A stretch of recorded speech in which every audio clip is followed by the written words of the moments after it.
Welcome back to People's Policy Perspective, the podcast where we break down the policies shaping our everyday lives.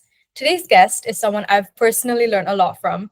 Kriti Trehan is a global tech policy advisor and the founder of Data & Co., a consultancy firm working on regulation, innovation, and digital trust.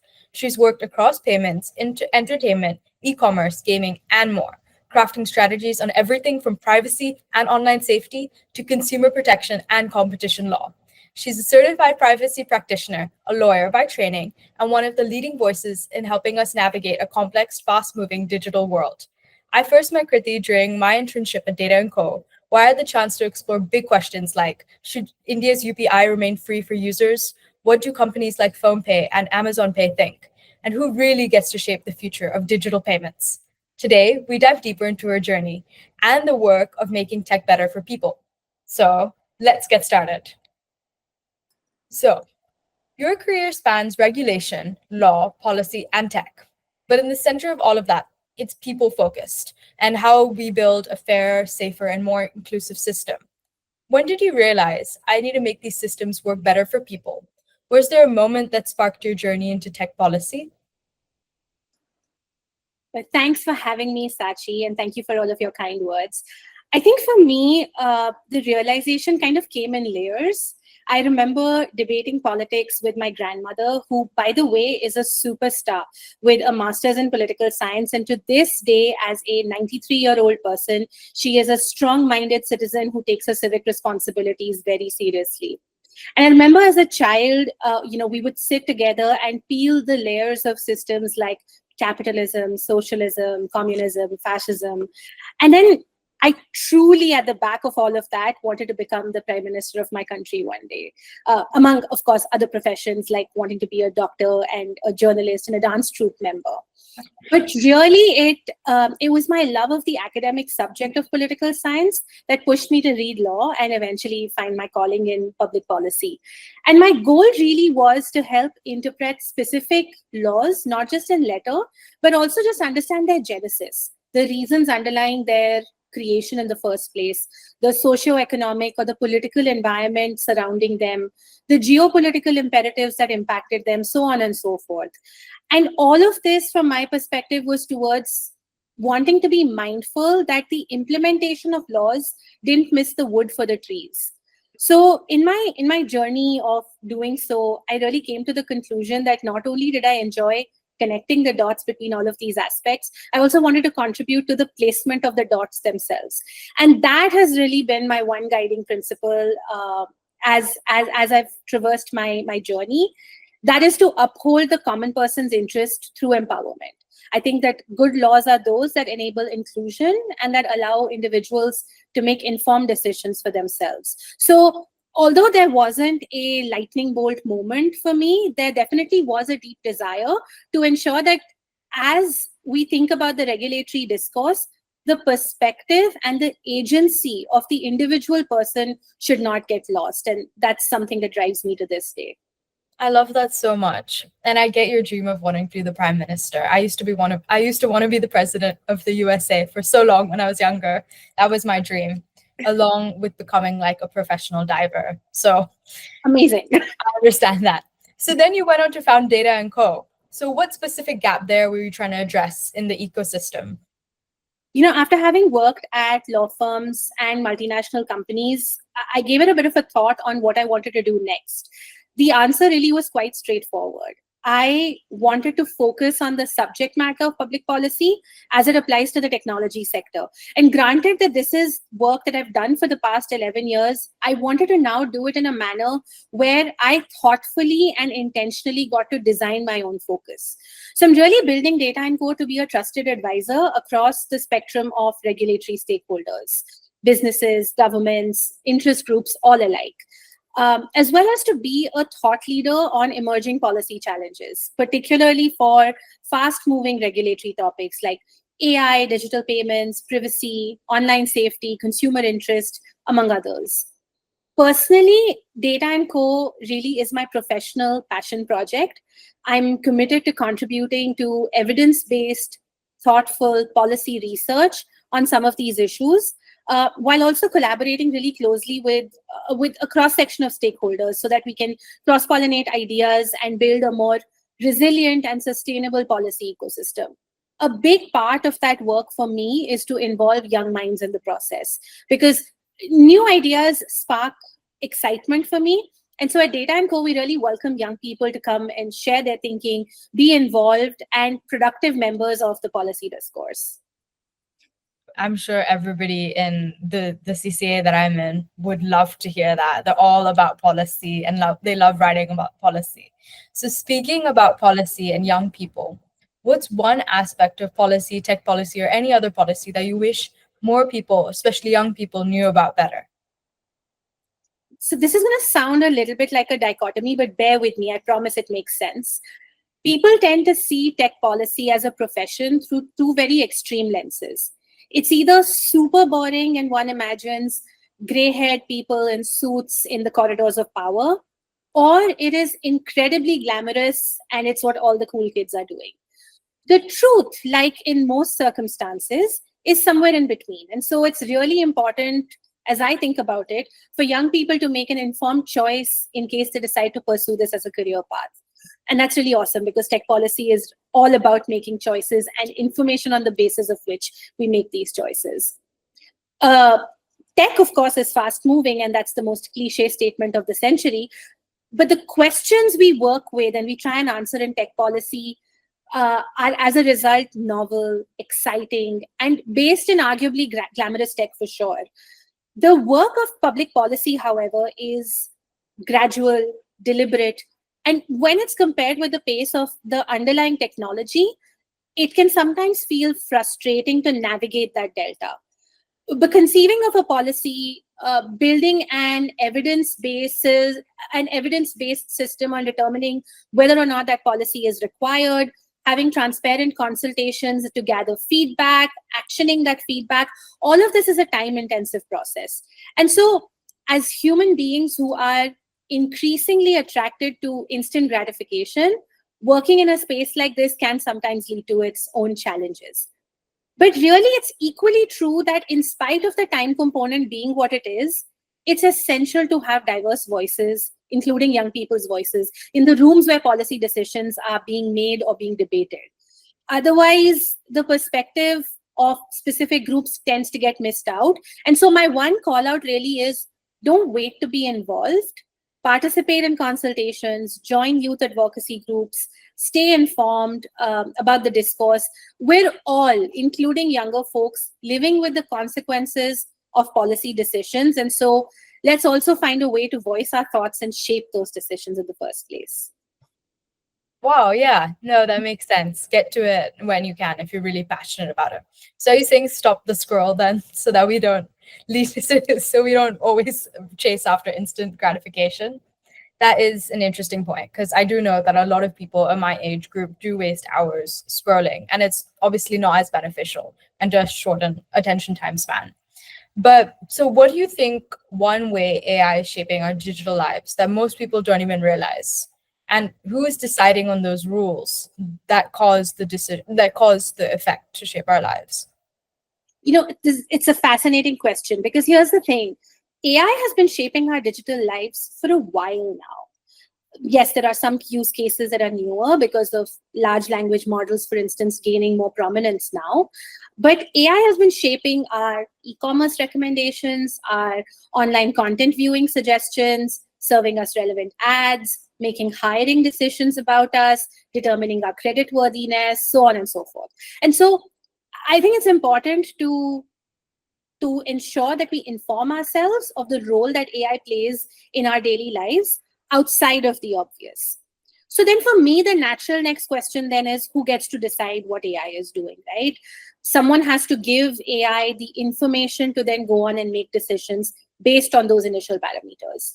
And then subsequently learn from patterns and update decisions, and then the cycle really continues.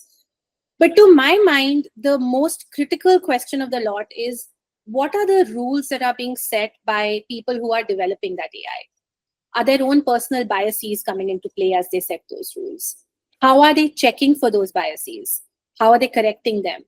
Who's responsible for decisions that AI makes, especially when the decision turns out to have a harmful impact on the individual that's at the receiving end of those decisions.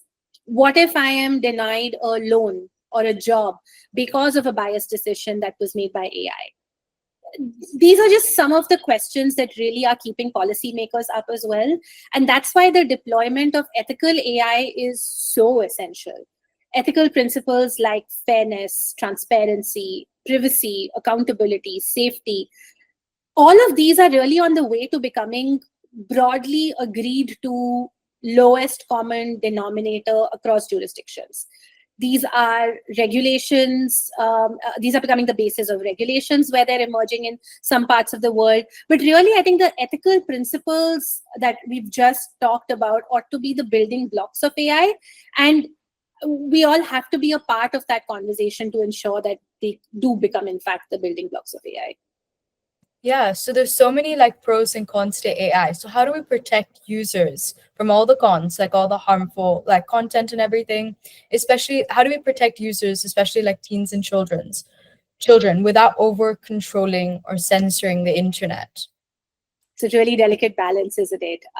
The internet has given people generally, but young people especially, incredible tools to learn, create, connect. But then on the flip side, there are also real risks. Online predators, cyberbullying, the list is actually pretty long. So the question to my mind is, how do we build digital spaces that are both open and safe? And the answer, for me at least, is to not think in extremes. Safety, by no stretch of imagination, equals surveillance. And freedom, similarly, does not have to mean chaos. Instead of locking kids out, I would imagine we need to build age appropriate experiences that then grow with them. So think of it, for example, like in the physical world, if you were thinking of parks, we don't stop kids from going to parks. We design parks in such a way that they're safe for different ages. Yeah. We also educate our kids on good practices to keep themselves safe and then to rely on their adults whenever they need help. And I think the same can actually apply to the digital world as well. So what this would probably manifest in is more kids-friendly, kids-safe default settings, clearer explanations of what's being tracked, tools for parental guidance without it being spying. And really, I think it all comes down to ensuring we involve children and teenagers in the design process itself. I think it would be incredibly helpful to learn what they find creepy or what they don't find creepy. And I feel like it might surprise us because in my experience, over control always backfires. It creates mistrust. It pushes young people to riskier platforms or riskier manifestations of platforms. And so empowerment and education really are far more powerful in the long run than building fences. So I would say let's build with and not just for the next generation of internet users, particularly by empowering, not policing. Yeah, I love that empowerment. But would young people really know what it takes to keep them safe? Because what may keep them safe may seem a little bit like on the creepier side, as you said, but it may actually be needed for them. It's possible, and that's why I don't think it's possible, and much like any other policy that's made, I don't think it's possible to craft a policy in isolation. So I would definitely not say that just one demographic should hold the pen on writing that policy out, but I do think it's important to have young people's perspective considered.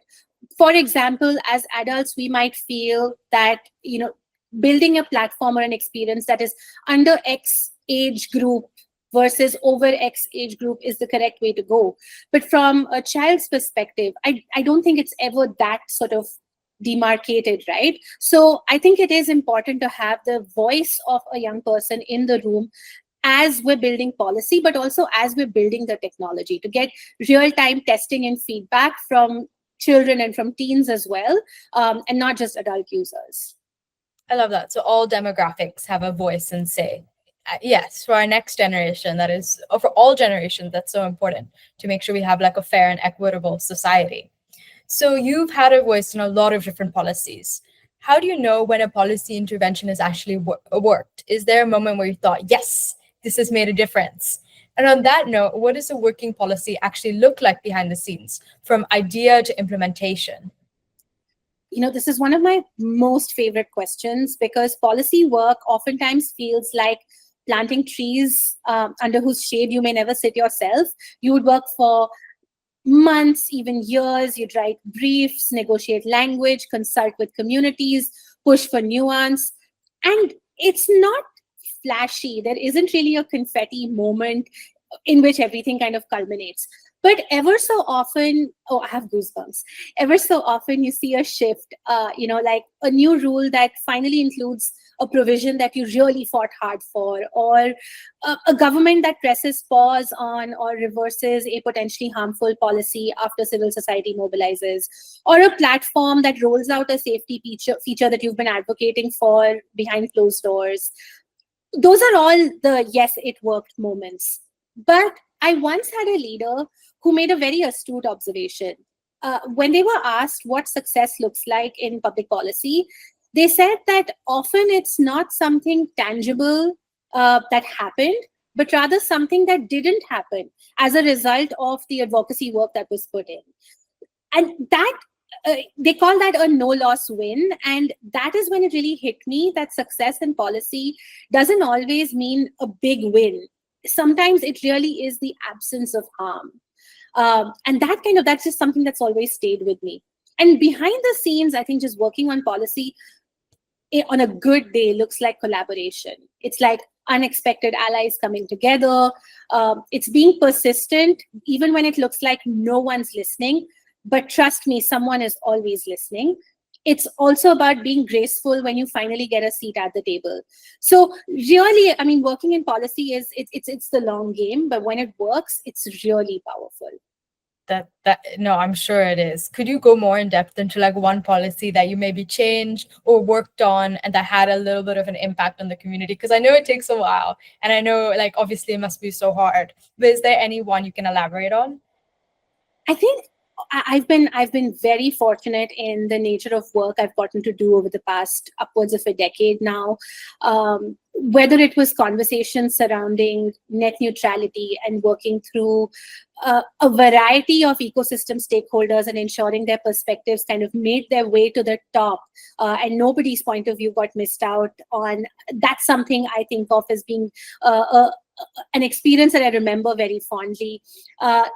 All the privacy conversations that have happened, particularly in India, we started thinking about a legislation upwards of 10 years ago. We started seeing some movement on it about 7 years ago. It went through multiple iterations. It went through many processes.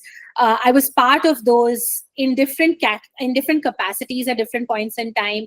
And then from there to now seeing an actual privacy law that exists, of course, without going into the merits or the challenges or still areas to work upon, but just seeing that law finally exist, I feel like it brought a sense of this deep breath and relaxation in my mind, because it's a will they won't they game until it actually happens, and then finally seeing that kind of culminate into something concrete can feel really rewarding.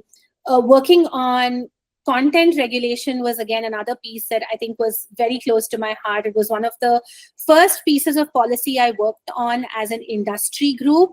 And so just getting to work with peers who are both like-minded and have different approaches and perspectives, bringing everybody on the table, having conversations, all the while thinking about what will the real world impact of something like this be when a consumer or a user or an individual watches the content that's being thrown at them.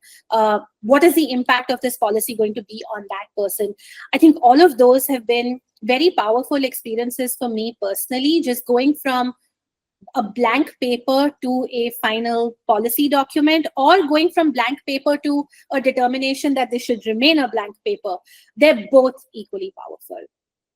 Wow, that sounds really cool. And it's amazing that you've worked so long in the space that you're able to talk about it so much and have an output, because I know it's so tricky, right? So just to show that, yes, I've kept something a blank paper, or yes, I've made something a policy. And it's really amazing. So as we've talked a lot about in the conversation about youth voices, and especially you, let's imagine a world where youth voices, like really young, like teenagers, have a voice in tech policy conversations? And if they had a real seat on the policy table, what kinds of changes do you think we'd start seeing more of? I think, for one, young people bring urgency, lived experience, and fresh ideas. They live online in ways older policymakers sometimes can't fully grasp. So I would imagine that if young people, students, had a seat at the table, our biggest win would be an inclusion of their perspectives, including those that potentially prioritize usability of a service, empathy, equity, and just important values like that. For example, if young people had a seat at the table in data privacy, I would imagine they would have great ideas around what they view as being simple, clear, non-jargony language in which data practices are conveyed to them. We would probably also have better insights into how they perceive age-appropriate designs, like we just discussed. Is under X age versus over X age a good way to go, or should we be designing platforms in a way that things grow as you grow as a young person who's a user? And we'd probably get their own point of view on mental health as it relates to the internet and as it impacts them. We'd probably also just get better tech in schools, I would imagine, systems that would empower creativity and not just surveillance. And I mean, this is, of course, the idealist in me, but I frankly would just see a lot more hope.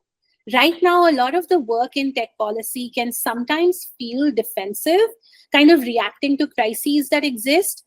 And I feel like young people, students would bring energy, imagination, and a desire to build a better something, not just fix what's broken. And honestly, here's the truth. Young people are already shaping the technology culture. Memes, movements, Minecraft. They're already involved. And I'm confident that young people's involvement within the policy community would only make it more vibrant and inclusive and really help shape the policy discourse accordingly.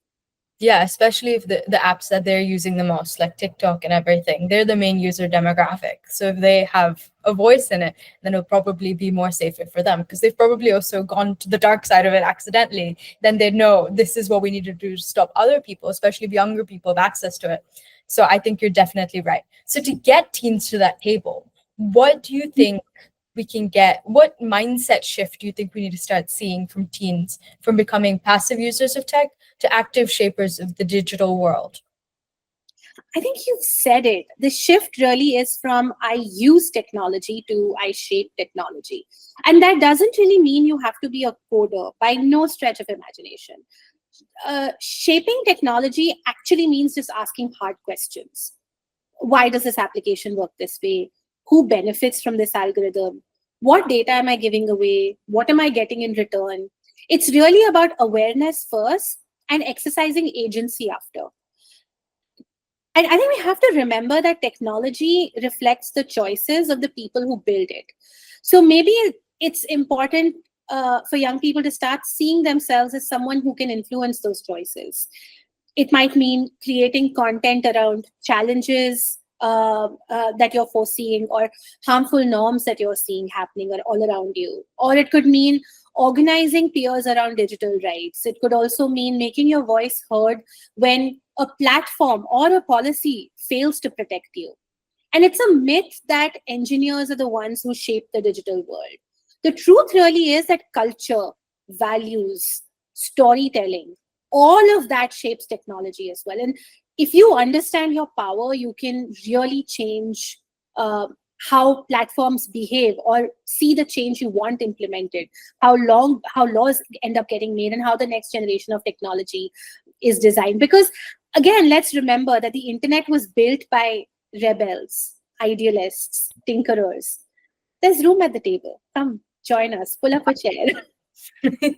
So it's really about showing like young people that they have the power and that they should use it. Absolutely, 100%. That is amazing. Kriti, thank you so much for all of your insights and for making tech policy not feel just relevant, but so empowering. You've just shown us that regulation isn't about limiting innovation. It's about directing it towards public good and really thinking about those harder questions.